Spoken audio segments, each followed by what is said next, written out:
Hi everybody, thanks for watching this special weekly Bible study because I was not able to do my Bible study last Saturday because my life has been super crazy lately. We have had a lot of rain here in Florida in the last few weeks and it just keeps me from doing lots of things. I've been running around trying to resolve a lot of things for family. So bear with me as I try to get over this very busy time in my life. I know things are going to straighten out once a lot of these things that are timely, they'll have certain dates have to be accomplished by, so I'm trying to get all of that done. So I thought I would give you this little Bible study today on not of this world, I call it, because it has to do with what exactly does the Bible say. It says that we have to be not of this world. So I want to really reflect on that. I know a lot of people have heard that. And for me, that's something that God has been taking me progressively through, and I'm starting to really understand it and get it, especially with the way that the world is right now. So I wanted to bring you this special Bible study today because this is a crazy world. We're living at really crazy times.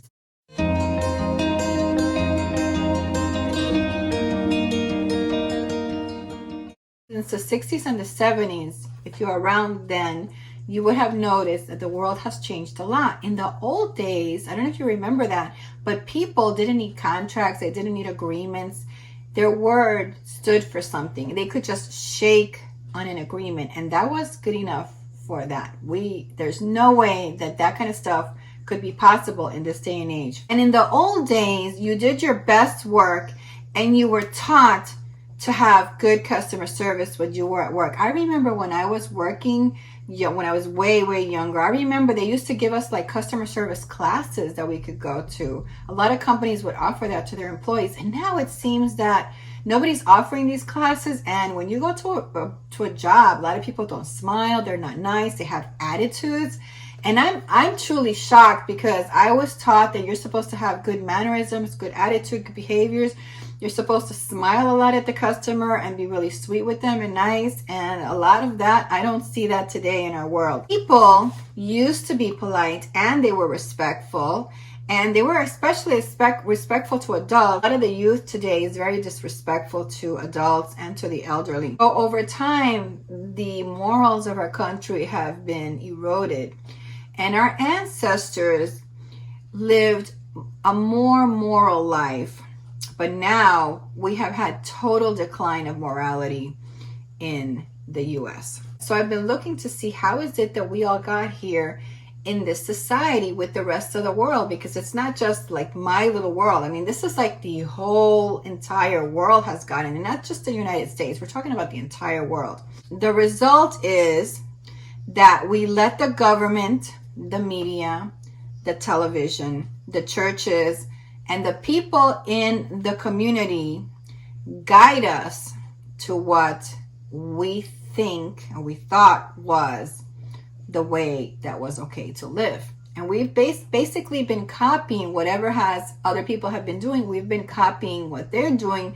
And a lot of the model behavior is coming from the media, which is not a good thing. I'm going to read you a scripture today that's going to talk to you a little bit about that. I like to talk to you through the scripture so that you can see that this is not my ideas. These are actual God's words from the Holy Book.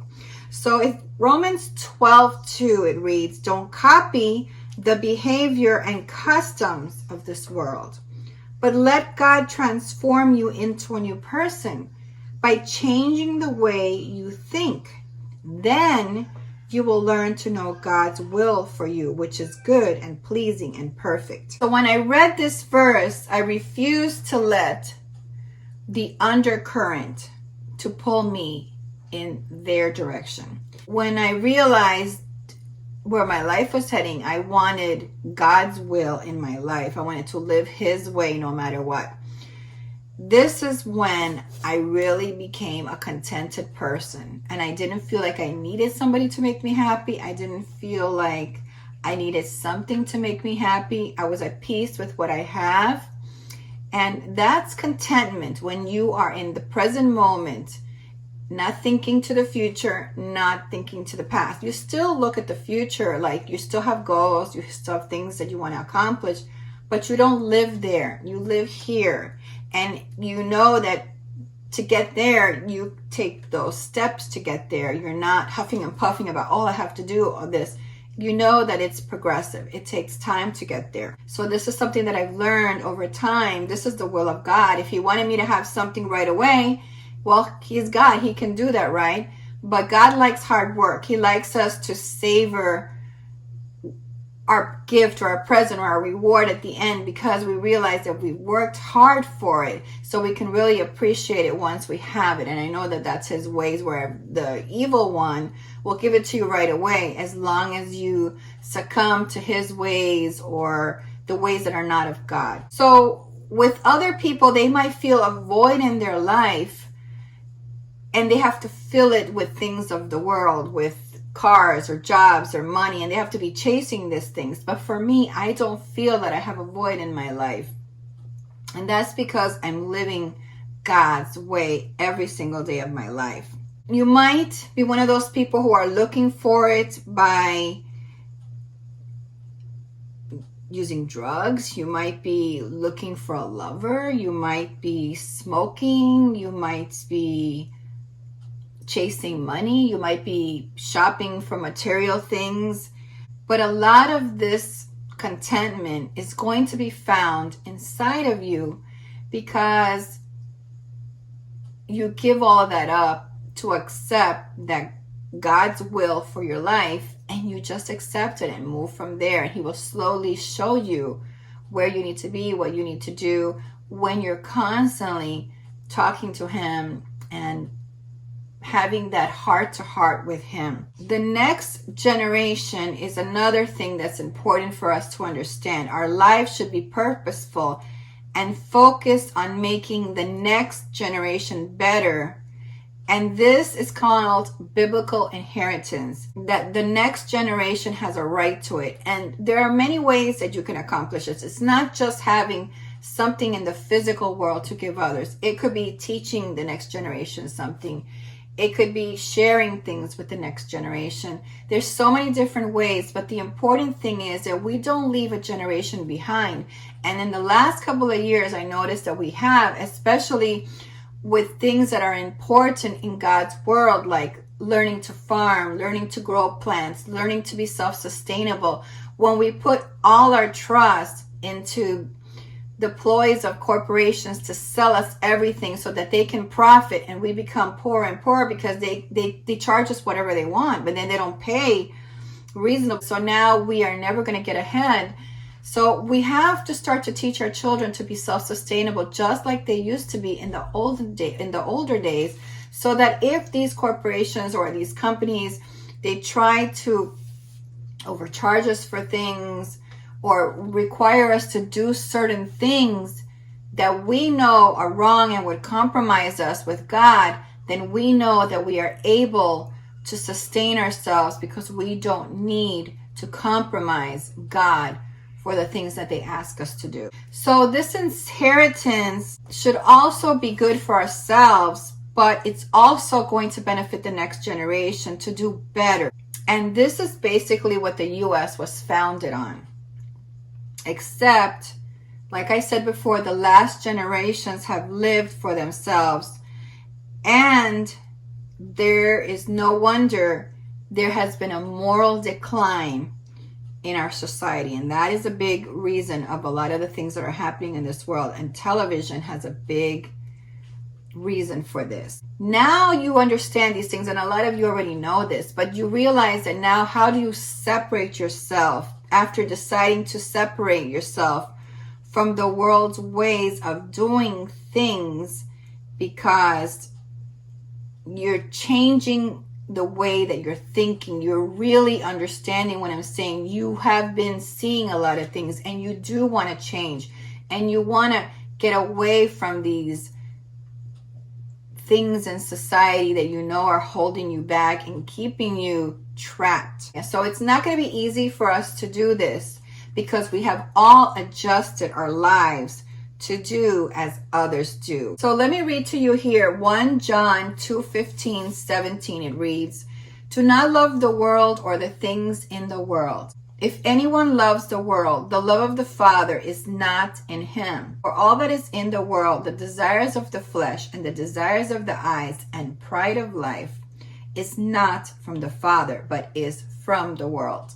And the world is passing away along with its desires, but whoever does the will of God abides forever. So the Bible tells us not to be of this world, but do you really know what that means? But how do you do that when the world actually permeates all of our surroundings and it gets eventually inside of us? How does that happen? How do we actually do that? And I think that's the problem with a lot of people. They understand the scripture, they read the scripture, they think that it has to do with maybe don't go here or don't date this person, but it's more than that. It's really a change of who you are, and it changes your whole life for the better, I might just add. So understand that these things of the world is not just limited to external types of behaviors. And some of these behaviors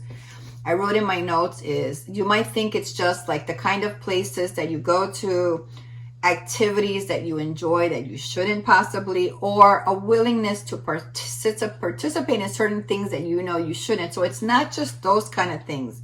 Let's read Titus 2:12 for a moment. In the Bible, it says, we are instructed to turn from godless living and sinful pleasures. We should live in this evil world with wisdom, righteousness, and devotion to God.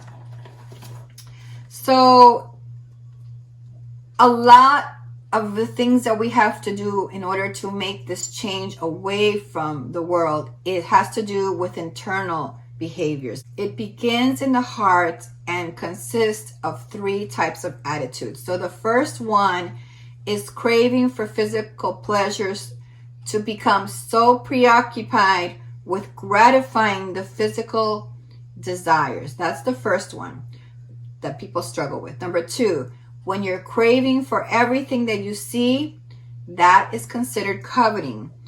And also the accumulation of things by bowing down to the God of materialism. And number 3, pride in our achievements or possessions. And this is going to become an obsession of our own importance because of our status. And a lot of people have this where they won't associate with other people because of their status and positions in life. So the contrast to God's values are, number 1, always going to be self-control, and number 2, a spirit of generosity with a commitment to humbling ourselves in service for God.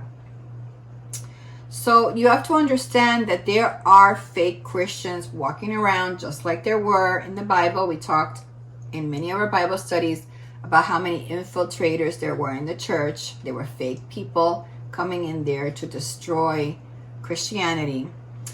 And it is still possible, even though we have this still happening today, it is possible for people to give the impression of avoiding worldly pleasures but still have in their heart the worldly type of attitudes. And I think that's where a lot of Christians are. They give the impression that they don't, but they really do like the things that they're doing. So you can be in this world but not of it. You can do both in this world. It's still possible for you to love sinners and spend time with them while maintaining a commitment to the values of God. It's not going to be easy, but you have to realize that you are bringing a part of God's kingdom, and you have to protect yourself from becoming conformed to their world.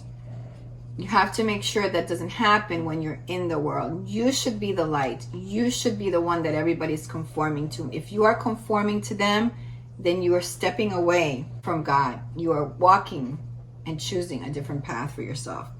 So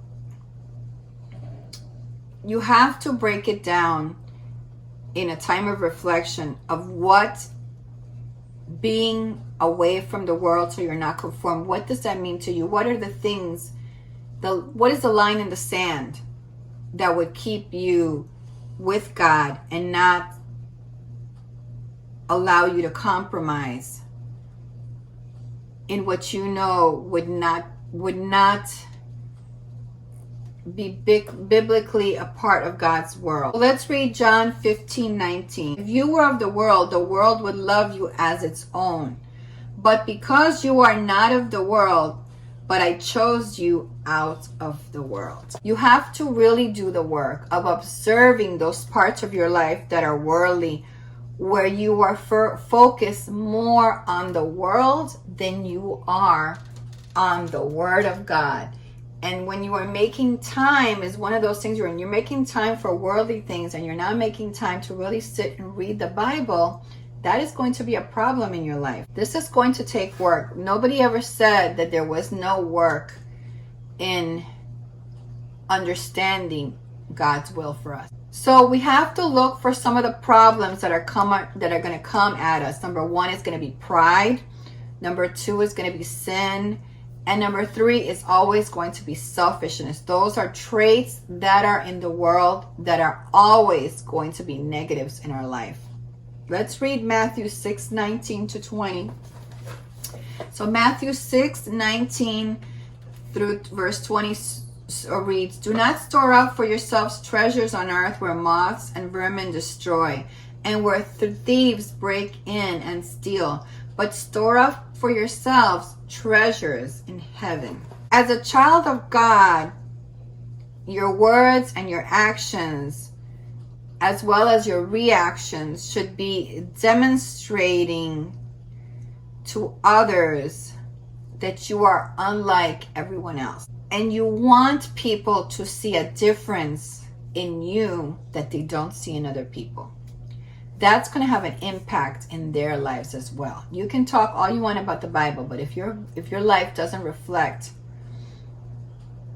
God and his teachings and integrity, value, patience, kindness, love, forgiveness, then most people are not going to take you seriously.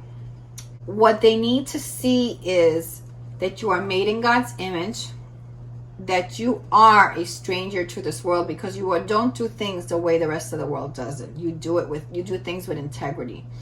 You have a better place to get to because this place is only temporary, and you understand that. You understand that you are here to serve, and this is not going to be your home. This is only a temporary place where you're going to be. You have a purpose here on this earth, and your true home is with your Father in heaven. So you have to make sure that you put on the invisible shield of the armor of God. And we'll talk about that later on in our chapters in Ephesians. And you need this so you don't adjust yourself to suit worldly ways that are going on around you all the time. This is not going to be something that's easy to do. To separate from the world, Yahushua, which you call Jesus, but I call him by his Hebrew names, he told us that with God, we will have enmity with the world. Many people are not going to like us because we are walking in our own separate ways. We are doing things that are very different when the rest of the world, if they're all focused on technology, you might be a person like me that is going back to the old ways and realizing that people were happy and simple back then, and they were sustainable. You know, they grew their own food, they made their own food, they were not unhealthy because they knew they grew herbs and remedies. And there were things that they were doing back in the day that are less reliant on profiting companies who are just marketing and selling things to us so that they can profit. So that requires a mindset for you to understand that that is happening today, and you want a life that is simpler, and you want a life that brings you back. You're not following everybody's technology. Yeah, you might have technology, but you don't need the newest one. You're okay, and you use it for things like maybe doing some research on how to grow a garden, how to do this, how to do that. You're not really focused on gossip and other silly things that are not necessary in this world, because number one, they're wrong to do. So you're really focused on learning and bringing something to the next generation. So you are creating things, maybe teaching your children as well through these things.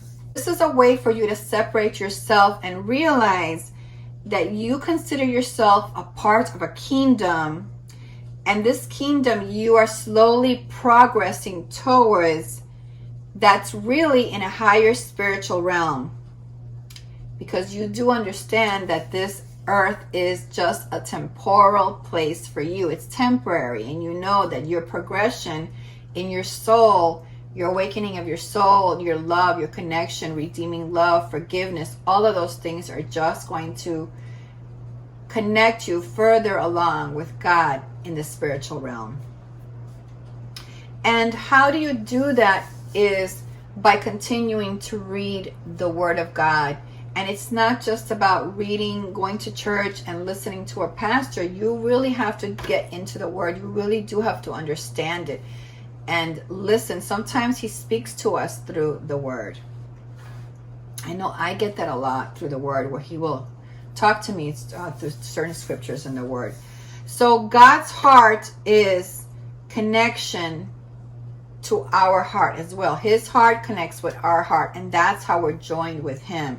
So in order for this to happen, you have to know who God is and what He wants for your life. And in order to avoid the struggle of the filters that you let the world place in your mind, such as your opinions, your preconceived ideas, and your egos and your will. So this is why you can't hear God, because you have these things in your mind all the time.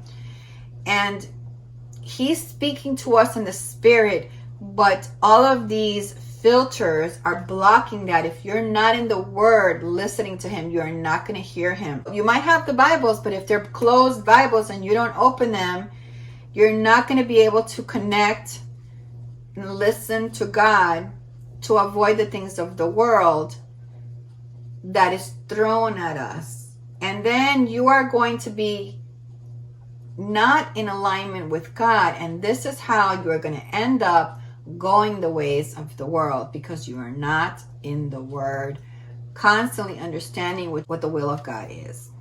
So you have to decide, when you do this reflection for your own life, is where is your allegiance? That's the most important thing. Where is your allegiance? My allegiance is not to a country. My allegiance is not to family. My allegiance is to nobody. My allegiance is to God. My life falls under the God umbrella, and I want to do the will of God. And this is why I chose to live a life separate from the ways of the world. Let's read 1 John 2:4. 1 John 2:4 reads, "If someone claims, 'I know God,' but doesn't obey God's commandments, that person is a liar and is not living in the truth. But those who obey God's word truly show how completely they love Him. That is how we know we are living in Him. Those who say they live in God should live their lives as Jesus did." So that was actually all the way to verse number 6. I read all the way through to that. We have to really want this allegiance with God, and that's going to create a new person in us. When we give our allegiance to Him, it's like making a whole new life. And we have to disconnect from the projections that we get from TV, media, ads, magazines, because their behaviors project the filters that we know are not real, because they're not part of God's creation. It's more of a man-made world that's trying to manipulate our minds and our behaviors. And it's usually by certain groups so that we can fit into their worldly agendas. And usually there's a profit that comes to them for doing this to us. So in the current world that we're at now, as I'm reading this, we can be rest assured that they're probably really scared that many Christians have discovered their lies. and the trickery perpetrated over the generations before us that confirms that they only really are interested in profit and power. And they do this by lying and cheating to get whatever they need. So when you realize this, you say, I do not want to be a part of this manipulation that's happening in the world, because that is not a part of creation. That is not part of God. So a lot of people talk about this reset, this new world type of order. And what I believe is it's really opening up for us to really see. Many people had their eyes closed. They didn't see around them really what was happening. A lot of this stuff is actually happening in churches. There's a lot of churches that conspire also with evil, right?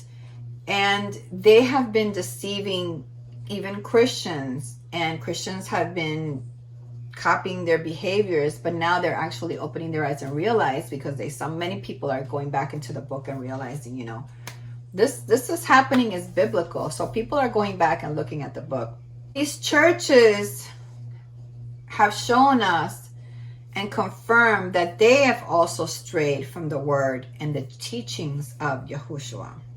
And this is a chance, and we should be grateful that this is happening, so that we can renew our minds. When we reflect on our filters that we have put on ourselves because we were following the world and not really following the word, then we have to be grateful that God is giving us this ability to see through the Spirit, so that we can come back to Him and renew our lives and step away from that world.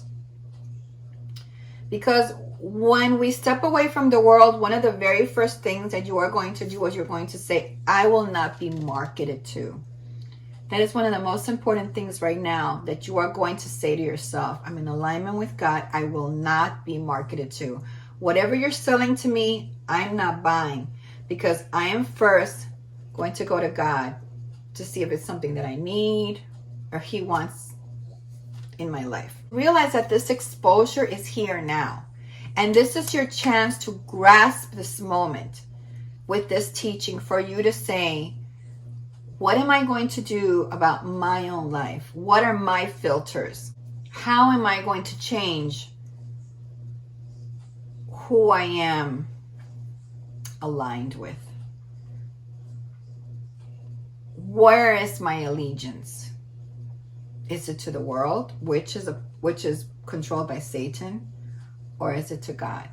It's not going to be easy, but I can assure you that when you are in the right place, you will feel happiness and you will feel contentment, because you feel that you are living a life that is simple, it's easy, and it's not stressed and chaotic, because you have to live by everybody else's standards.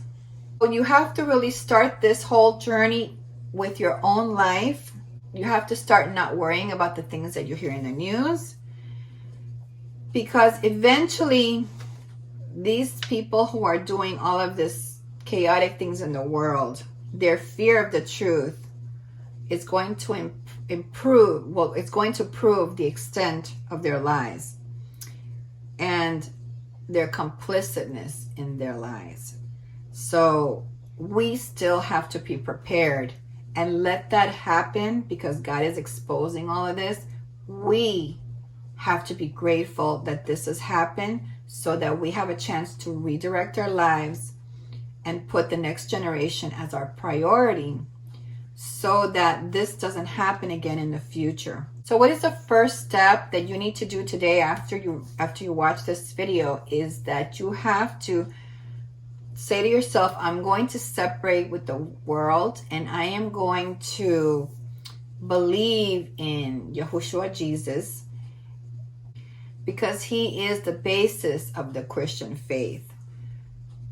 And remember that this faith, this true faith, results in loving behaviors. It's not selfish. It doesn't have no pride. It's not evil. It's not coveting anybody or jealousy. The filter is very simple. It all has to do with love. And your loving behaviors and attitudes is the focus here. So Christ, we know, is our assurance.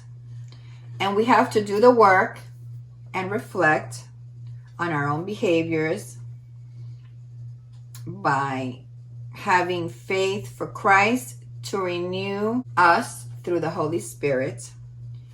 When you call on Him to redirect your life, that is a significant outcome and choice that you are going to make for you and for the next generation. So I hope that this video helped you a little bit to understand that there is going to be work always with God, but it can be a very simple work where you just reflect on your own life. What are the things that you want to do? What is the kind of person that you want to be? And when you're out in the world, there's certain things that are going to come at you, because remember, when you decide to be not of this world, things are not just going to come at you. It's actually going to be people that will come into your life to pull you away from those things. So you have to understand that you also have to use your discernment with the people that are coming into your life. Because in Satan's world, those temptations are going to come in to try to keep you and get you off focus. And as long as you're focused on God and you're reading the Word, you are going to be led through the Spirit when somebody comes at you to try to pull you away and make you, manipulate you, I want to say, because nobody really makes you do everything. Everything that comes from Satan to try to make you compromise away from God is never going to be very clear. It's going to be vague, and it's that gray, vague area where you end up compromising. So you really need to look at yourself and say, where do I cross the line that I don't want to cross? At what point do I say, no, I'm going to stay here on this side? That's the decision that you have to make in your life. Once you receive Yahushua, He will guide you through the Spirit through a lot of those things. But you have to be connected to the Word so that you can really feel when He is calling you and talking to you and showing you in your spirit that those things that are calling to you are not the things that are from God. Those are the things of the world, and you want to be separate from those things. So I thank you so much for watching this week's video. I hope you enjoyed it. If you did, please give it a thumbs up. I really appreciate it. And I will be back this week with more of the Chicken Diaries, and then of course my Bible study for the weekend. So I hope you enjoyed this. Have a great week. I'll see you next time. Bye-bye. Hey, don't forget to give this video a thumbs up. Thanks for watching.